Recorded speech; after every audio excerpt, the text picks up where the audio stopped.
on the demand to take a drug test, no, for a government official, for all government officials, especially the president. Nakatali yun sa kanyang oath. Um, when he took the oath as president, he said there that I consecrate myself to the service of the nation.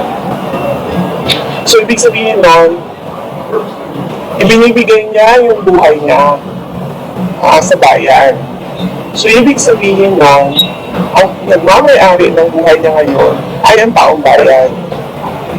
So, kapag sinabi ng taong bayan na gusto namin mag-drug test ka, hindi ka pwedeng hindi. As president, as vice president, hindi ka pwedeng hindi.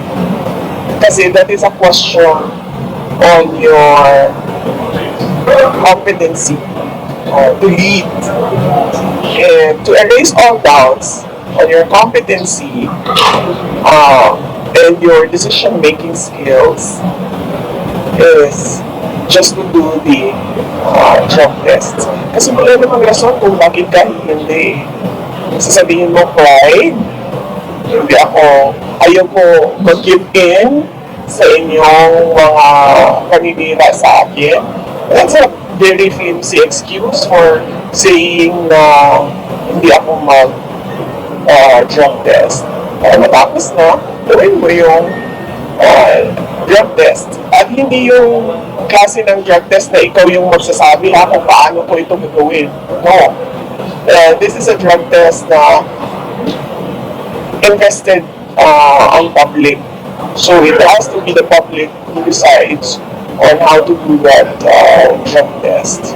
As an example, noong sinasabi ng mga members of the House of Representatives na buwang ako, lukarent ako, na sinabi nila na kailangan ko mag-neuropsychiatric exam.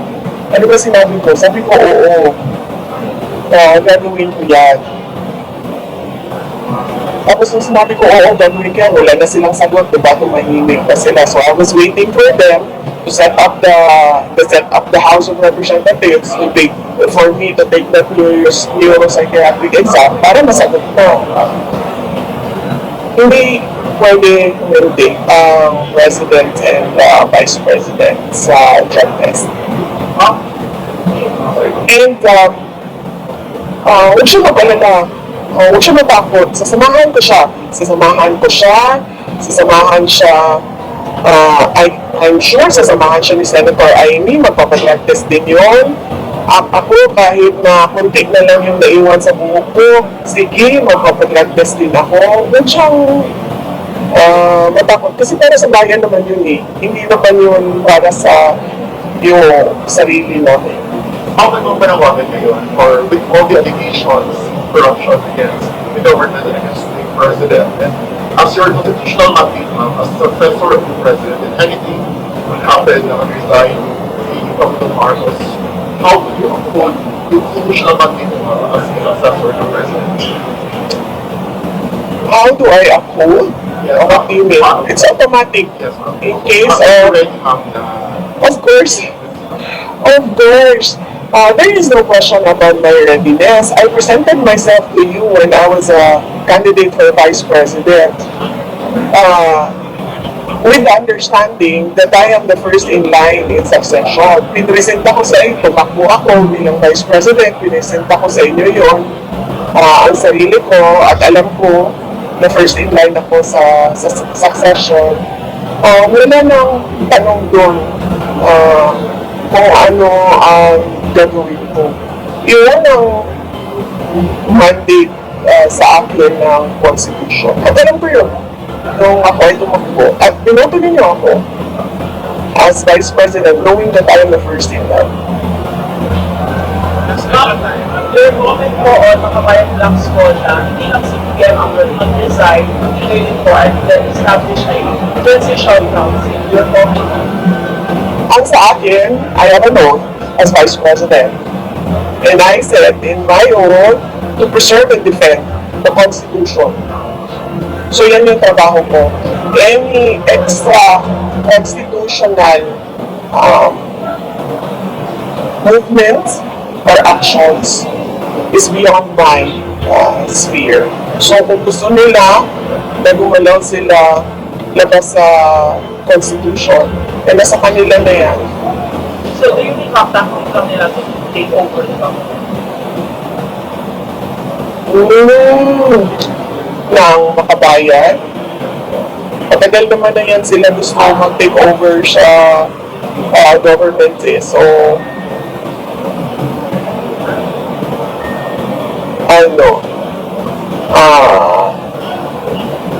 I don't think it's a tactic.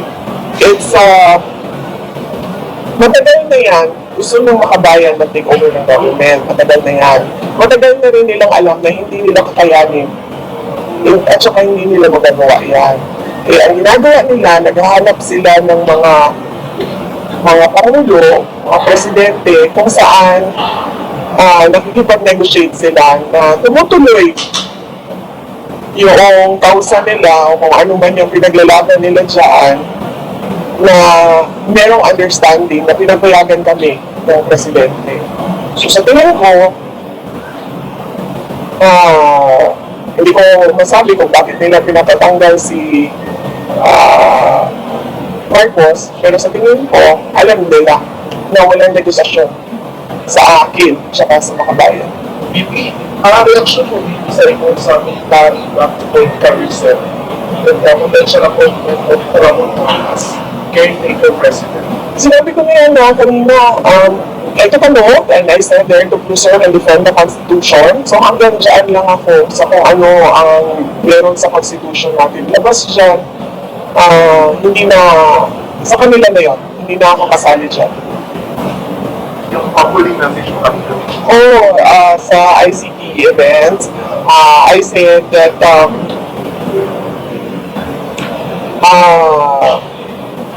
we are behind, no? The Philippines is behind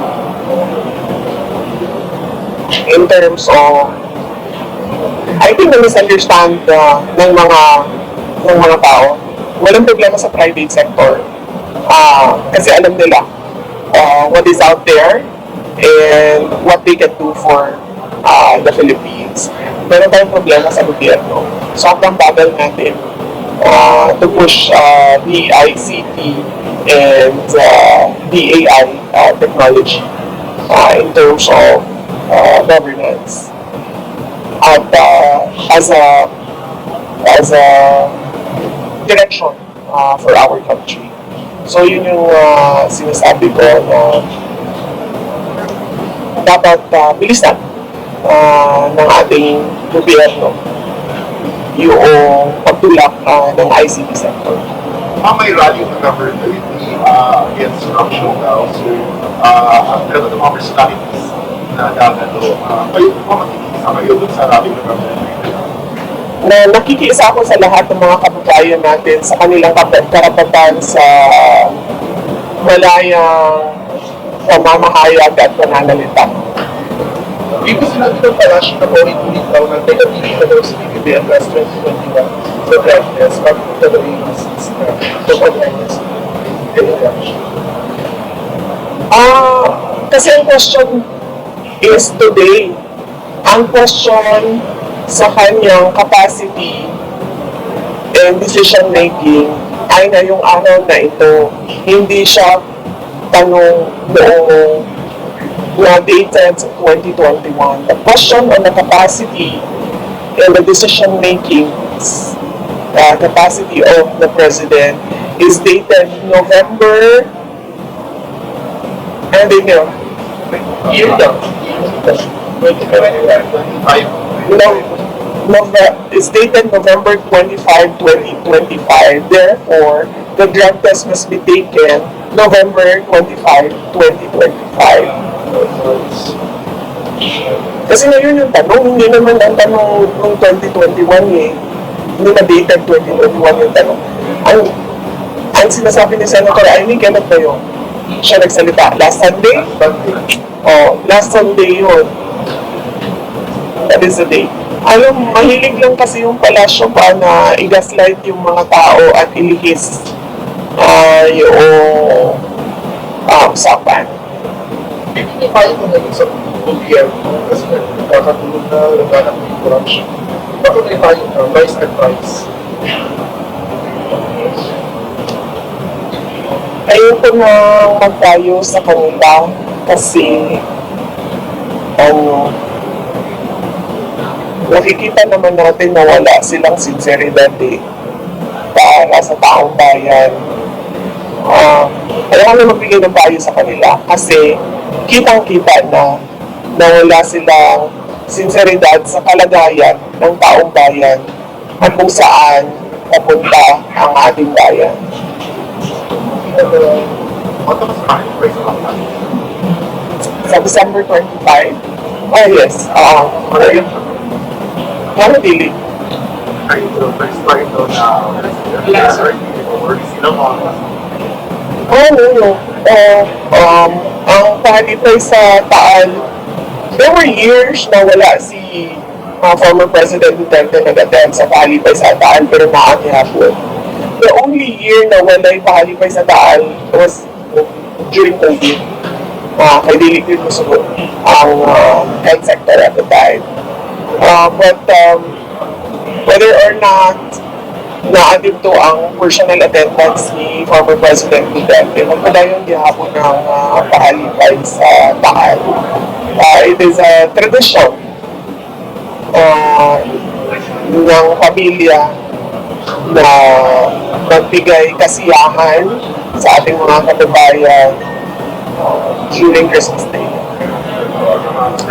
Wala na kayong tanong. Pero yung mahapon na yung reaction mo kay Harry Roque, inanswer yung niya, passport, RTC, sa Philippines. Saan yung passport mo? Muna na passport, I'm concerned about the former spokesperson, Harry Roque. More than his passport, he has health problems. And that is the primary concern. So I'm worried for his health. And I understand he underwent medical procedures. And I hope that he get well soon.